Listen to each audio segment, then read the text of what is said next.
जय महाराष्ट्र मित्रांनो। तर मित्रांनो आज आपण पाहणार आहोत सांगली जिल्हा परिषद निवडणुकीचा सर्वे।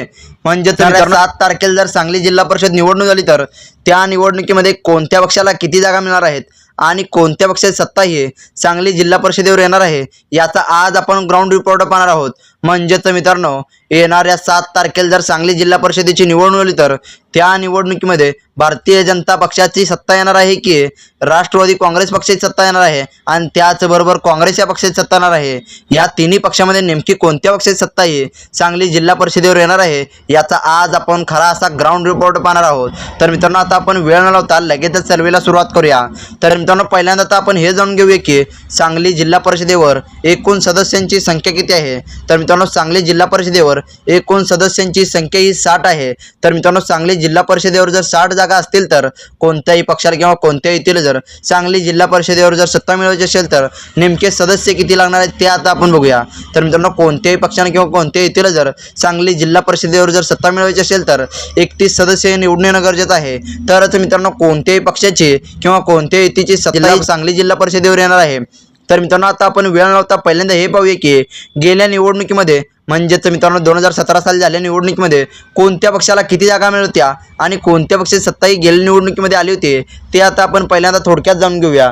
तर मित्रांनो गेल्या निवडणुकीमध्ये सर्वाधिक चांगल्या प्रकारचं यश हे भारतीय जनता पक्षाला मिळालं होतं। म्हणजेच मित्रांनो गेल्या निवडणुकीमध्ये भारतीय जनता पक्षाला 25 जागा सांगली जिल्हा परिषदेवर मिळत होत्या, पण तरी सुद्धा मित्रांनो एक हाती सत्ता काही भारतीय जनता पक्षाची आली नव्हती।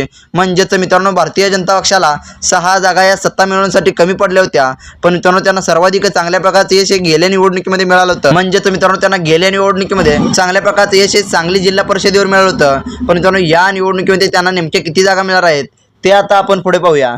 तर मित्रांनो याच्यानंतर आता आपण पुढचा पक्ष बघूया। तर मित्रांनो गेल्या निवडणुकीमध्ये 2 नंबरचा पक्ष होता तो म्हणजे राष्ट्रवादी काँग्रेस पक्ष। तर मित्रांनो राष्ट्रवादी काँग्रेस या पक्षाला गेल्या निवडणुकीमध्ये 14 जागा या मिळत होत्या, पण मित्रांनो या निवडणुकीमध्ये त्यांच्या सुद्धा काही जागा वाढणार आहेत की कमी होणार आहेत ते पाहणं महत्त्वाचं आहे। कारण मित्रांनो या निवडणुकीमध्ये 2 राष्ट्रवादी पडले आहेत। म्हणजेच मित्रांनो अजित पवार यांचा एक गट आणि शरद पवार यांचा एक गट, त्यामुळे मित्रांनो या निवडणुकीमध्ये याचा काही परिणाम होणार आहे की नाही ते पुढे पाहूया। तर मित्रांनो याच्यानंतर आता आपण पुढचा पक्ष बघूया। तर मित्रांनो पुढचा पक्ष आहे तो म्हणजे काँग्रेस पक्ष। तर मित्रांनो गेल्या निवडणुकीमध्ये काँग्रेस या पक्षाला सुद्धा सांगली जिल्हा परिषदेवर 10 जागा मिळत होत्या। म्हणजेच मित्रांनो गेल्या निवडणुकीमध्ये काँग्रेस या पक्षाला अपयश मिळालं होतं, पण मित्रांनो या निवडणुकीमध्ये विशाल पाटील असो किंवा विश्वजित कदम यांनी चांगल्या प्रकारची ताकद ही सांगली जिल्ह्यावर लावली आहे। त्यामुळे मित्रांनो या निवडणुकीमध्ये त्यांच्या काही जागा वाढणार आहेत की कमी होणार आहेत ते पाहणं महत्त्वाचं आहे। कारण जरी मित्रांनो गेल्या निवडणुकीमध्ये 10 जागा मिळाल्या असल्या तरी या निवडणुकीमध्ये त्याचं वारं फिरलं आहे। कारण मित्रांनो आत्ताच झालेल्या महानगरपालिकेच्या निवडणुकीमध्ये चांगल्या प्रकारचं यश हे काँग्रेस या पक्षाला मिळालं आहे। म्हणजेच मित्रांनो ज्या भारतीय जनता पक्षाचा एक हाती सत्ता मिळवण्याचं स्वप्न होतं ते काँग्रेस या पक्षाला आहे। म्हणजेच मित्रांनो काँग्रेस या पक्षानं चांगल्या पद्धतीची कामगिरी आत्ताच झालेल्या महानगरपालिकेच्या निवडणुकीमध्ये केली आहे। त्यामुळे मित्रांनो या निवडणुकीमध्ये सुद्धा त्यांना काही चांगल्या प्रकारचं यश मिळणार आहे की नाही ते आता आपण पुढे पाहूया। तर मित्रांनो याच्यानंतर आता आपण पुढचा पक्ष बघूया। तर मित्रांनो पुढचा पक्ष आहे तो म्हणजे शिवसेना पक्ष। तर मित्रांनो गेल्या निवडणुकीमध्ये शिवसेना पक्षाला सुद्धा 3 जागा मिळत होत्या, पण मित्रांनो या निवडणुकीमध्ये त्यांना इतक्या तर जागा मिळणार आहेत की नाही ते पाहणं महत्त्वाचं आहे। कारण मित्रांनो या निवडणुकीमध्ये 2 शिवसेना झाल्या आहेत, एकनाथ शिंदे यांची एक शिवसेना आणि उद्धव बाळासाहेब ठाकरे यांच्या पक्षी एक शिवसेना। त्यामुळे मित्रांनो या निवडणुकीमध्ये दोन्ही शिवसेनेला नेमके किती जागा मिळणार आहेत ते पाहणं आता महत्त्वाचं आहे। तर मित्रांनो याच्यानंतर आता आपण पुढचा पक्ष बघूया। तर मित्रांनो पुढचा पक्ष आहे तो म्हणजे रयत विकास आघाडी पक्ष। तर मित्रांनो रयत विकास आघाडीला सांगली जिल्हा परिषदेच्या निवडणुकीमध्ये गेल्या निवडणुकीमध्ये 4 जागा मिळत होत्या, पण मित्रांनो या निवडणुकीमध्ये त्यांच्या काही जागा वाढणार आहेत की कमी होणार आहेत ते पाहणं महत्त्वाचं आहे। कारण मित्रांनो या निवडणुकीमध्ये सदाभाऊ खोत यांनी चांगल्या प्रकारचं लक्ष हे सांगली जिल्ह्यावर घातलं आहे। म्हणजेच मित्रांनो ईश्वरपूर असो किंवा वाळवा आणि आष्टा या सर्व शहरामध्ये त्यांनी चांगल्या प्रकारचं लक्ष घातलं आहे।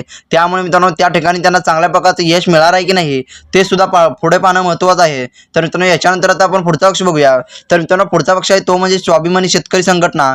तर मित्रांनो राजू शेट्टी यांच्या पक्षाला गेल्या निवडणुकीमध्ये 1 जागा ही सांगली जिल्हा परिषदेवर मिळाली होती, पण मित्रांनो या निवडणुकीत याच्यापेक्षा काही जागा जास्त मिळणार आहेत की कमी मिळणार आहेत ते आता आपण पाहूया।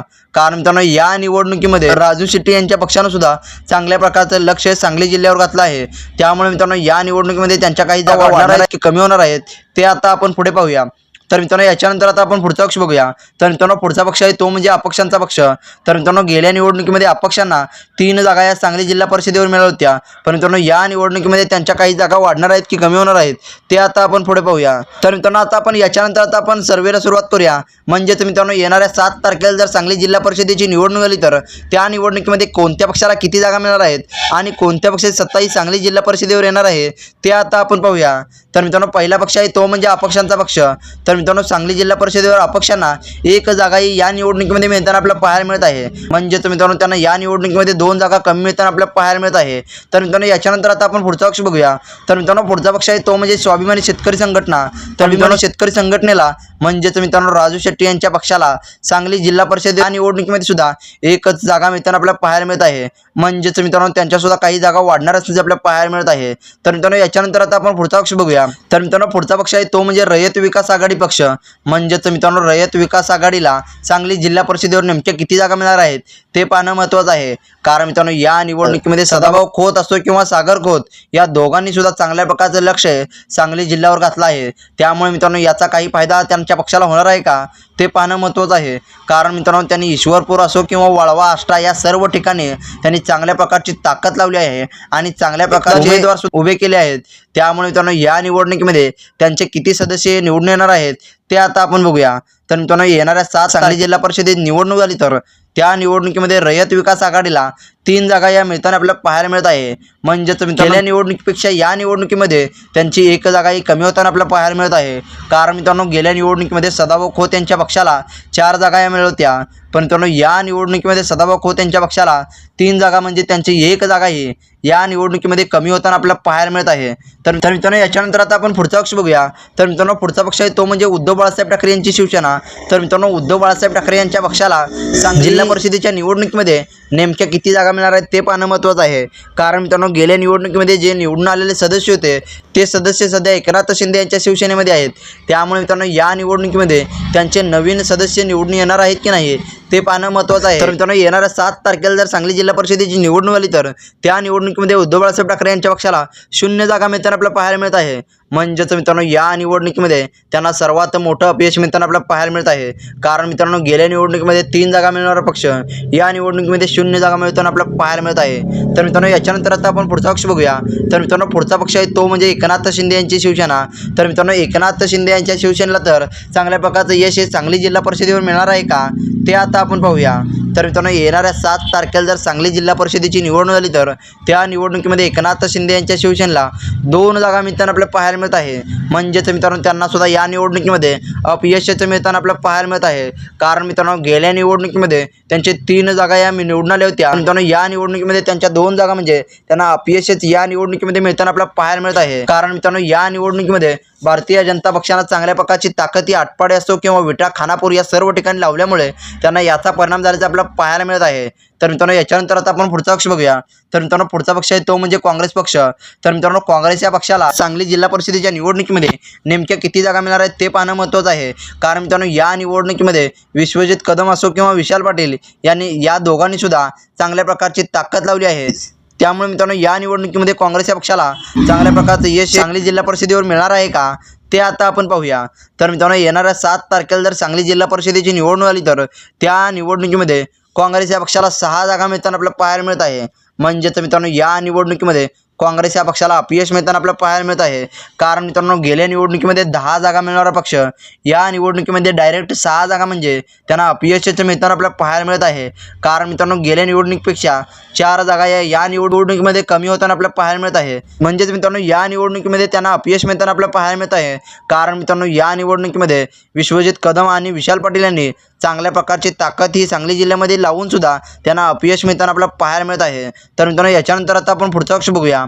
तर मित्रांनो पुढचा पक्ष आहे तो म्हणजे राष्ट्रवादी शरद पवार गट आणि अजित पवार गट जर या निवडणुकीमध्ये एकत्र लढले तर म्हणजेच मित्रांनो दोन्ही राष्ट्रवादी जर या निवडणुकीमध्ये एकत्र लढले तर त्यांना याचा काही फायदा होणार आहे की नाही ते आता आपण बघूया. तर मित्रांनो येणाऱ्या 7 तारखेला जर सांगली जिल्हा परिषदेची निवडणूक झाली तर त्या निवडणुकीमध्ये राष्ट्रवादी काँग्रेस या पक्षाला 10 जागा मिळताना आपल्याला पाहायला मिळत आहे.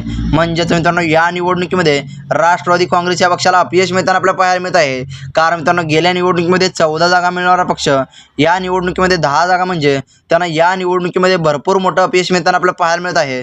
कारण मित्रांनो या निवडणुकीमध्ये राष्ट्रवादी या पक्षानं सुद्धा चांगल्या प्रकारची ताकद तळागाळात लावली होती, तरीसुद्धा त्यांना इतकं कमी यश म्हणजे त्यांचा तोटाच या निवडणुकीमध्ये होताना आपल्याला पाहायला मिळत आहे. आणि या निवडणुकीमध्ये जयंत पाटील यांचं वर्चस्व सुद्धा कमी होणार असं आपल्याला पाहायला मिळत आहे. कारण मित्रांनो राष्ट्रवादी या पक्षाला सांगली जिल्ह्यामध्ये 10 जागा म्हणजे त्यांना अपयशाच्या मिळताना आपल्याला पाहायला मिळत आहे. आणि त्याचबरोबर मित्रांनो जयंत पाटील यांचं वर्चस्व सुद्धा या निवडणुकीमध्ये कमी होताना आपल्याला पाहायला मिळत आहे. तर मित्रांनो याच्यानंतर आता आपण पुढचा पक्ष बघूया. तर मित्रांनो पुढचा पक्ष आहे तो म्हणजे भारतीय जनता पक्ष. तर मित्रांनो भारतीय जनता पक्षाला सांगली जिल्हा परिषदेच्या निवडणुकीमध्ये नेमक्या किती जागा मिळणार आहेत ते पाहणं महत्त्वाचं आहे. कारण मित्रांनो ही निवडणूक ही भारतीय जनता पक्षानं चांगल्या प्रकारची ताकद लावली आहे. कारण मित्रांनो सर्वच ठिकाणी म्हणजेच मित्रांनो शिराळा असो किंवा ईश्वरपूर आणि त्याचबरोबर मित्रांनो कवठेमंकाळ तालुका असो किंवा जत, आटपाडी, विटा, खानापूर या सर्वच ठिकाणी भारतीय जनता पक्षानं चांगल्या प्रकारची ताकद लावली आहे. त्यामुळे मित्रांनो या निवडणुकीमध्ये भारतीय जनता पक्षाला चांगल्या प्रकारचं यश मिळणार आहे की नाही ते पाहणं महत्त्वाचं आहे. कारण मित्रांनो गेल्या निवडणुकीमध्ये जत आणि आटपाडीमध्ये तर चांगल्या प्रकारचं यश मिळालं होतं. म्हणजेच मित्रांनो गेल्या निवडणुकीमध्ये जत तालुक्यामध्ये 10 जिल्हा परिषद सदस्यापैकी भारतीय जनता पक्षाचे 6 जिल्हा परिषद निवडून आले होते. यावेळी सुद्धा असंच काही प्रकार पाहायला मिळणार आहे का ते पाहणं महत्त्वाचं आहे. आणि त्याचबरोबर मित्रांनो गेल्या निवडणुकीमध्ये आटपाडी शहरामध्ये 4 पैकी 4 जिल्हा परिषद सदस्य भारतीय जनता पक्षानं गेल्या निवडणुकीमध्ये काबीज केलं होतं. त्यामुळे मित्रांनो या निवडणुकीमध्ये सुद्धा भारतीय जनता पक्ष चांगल्या प्रकारचं यश मिळणार आहे का ते पाहणं महत्त्वाचं आहे. तर मित्रांनो येणाऱ्या 5 तारखेला जर सांगली जिल्हा परिषदेची निवडणूक झाली तर त्या निवडणुकीमध्ये भारतीय जनता पक्षाला 30 ते 35 जागा मिळताना आपल्याला पाहायला मिळत आहे. म्हणजेच मित्रांनो या निवडणुकीमध्ये सर्वात चांगल्या प्रकारचं यश भारतीय जनता पक्षाला मिळणार असं आपल्याला पाहायला मिळत आहे. आणि त्याचबरोबर मित्रांनो या निवडणुकीमध्ये एक हाती सत्ता भारतीय जनता पक्षाची सांगली जिल्हा परिषदेवर येताना आपल्याला पाहायला मिळत आहे. आणि याचा सर्वात मोठा वाटा हा जत आणि आटपाडीचा असणार असं आपल्याला पाहायला मिळत आहे. तर मित्रांनो तुम्हाला काय वाटतंय, खरंच भारतीय जनता पक्षाला इतकं चांगल्या प्रकारचं यश मिळेल का? आणि त्याचबरोबर मित्रांनो जत आणि आटपाडी तालुक्यावर त्यांना खरंच या निवडणुकीमध्ये सुद्धा चांगल्या प्रकारचं यश मिळेल का हे तुम्ही कमेंट करून सांगा. आणि त्याचबरोबर मित्रांनो बाकी पक्षांना सुद्धा इतकं कमी यश मिळेल का हे सुद्धा तुम्ही कमेंट करून सांगा. आणि मित्रांनो तुम्हाला जर आपला व्हिडिओ आवडला असेल तर व्हिडिओला लाईक करून चॅनलला सबस्क्राईब करायला विसरू नका. कारण मित्रांनो अशाच प्रकारचे नवनवीन व्हिडिओ आपल्या चॅनलवर येत असतात. त्यामुळे मित्रांनो आपल्या चॅनलला सबस्क्राईब करायला विसरू नका. धन्यवाद मित्रांनो. जय हिंद, जय महाराष्ट्र.